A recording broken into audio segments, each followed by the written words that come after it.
ગોધરા નગરપાલિકા ટીમ દ્વારા બાકી નીકળતા ભાડાની વસૂલાતની કાર્યવાહી અચાનક સ્થગિત કરવામાં આવી.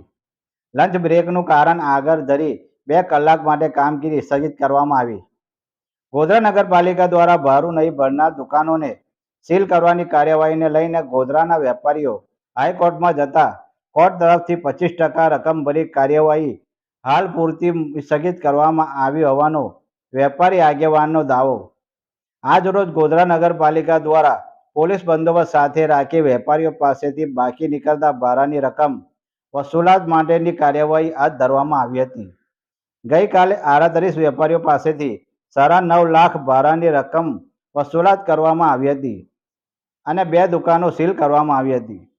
ગોધરા નગરપાલિકા હસ્તકની 700 દુકાનના ભાડા ભરવાની નોટિસનો સમય પૂર્ણ થતાં જ નગરપાલિકા દ્વારા દુકાનોને સીલ મારવાની કાર્યવાહી હાથ ધરવામાં આવી છે.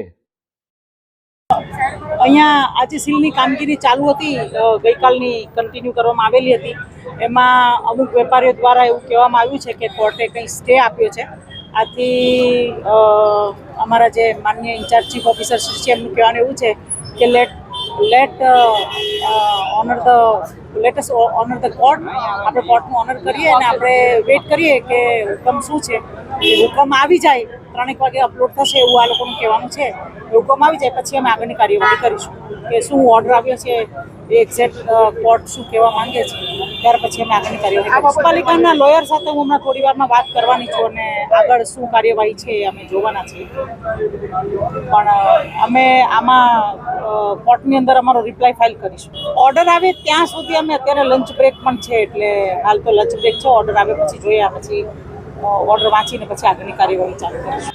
માનનીય ગુજરાત હાઈકોર્ટે ગોધરા નગરપાલિકાના શોપિંગ સેન્ટરનો પિટિશન જે દાખલ હતી એમાં હાઈકોર્ટનો એવો હુકમ થયો છે કે દુકાનદારો 25% પૈસા ભરી અને દુકાન વેપાર ધંધા ચાલુ રાખવા અને જે વધારાનું ભાડું છે એ કોર્ટ જે નિર્ણય કરશે એ દુકાનદારોને માન્ય રહેશે. હુકમ હાઈકોર્ટે ઓરલી 11:30 વાગે કોર્ટે સ્ટે આપ્યો છે અને અમે અધિકારીશ્રીઓને રજૂઆત કરી તો અધિકારીશ્રીઓએ અમારા રજૂઆતને ધ્યાને લઈ અત્યારે હાલ કામગીરી સ્થગિત રાખી છે અને હુકમ બપોર 3 વાગ્યા સુધી આવી જશે. મુરલી મુલચંદાની, ગોધરા નગરપાલિકા માજી પ્રમુખ.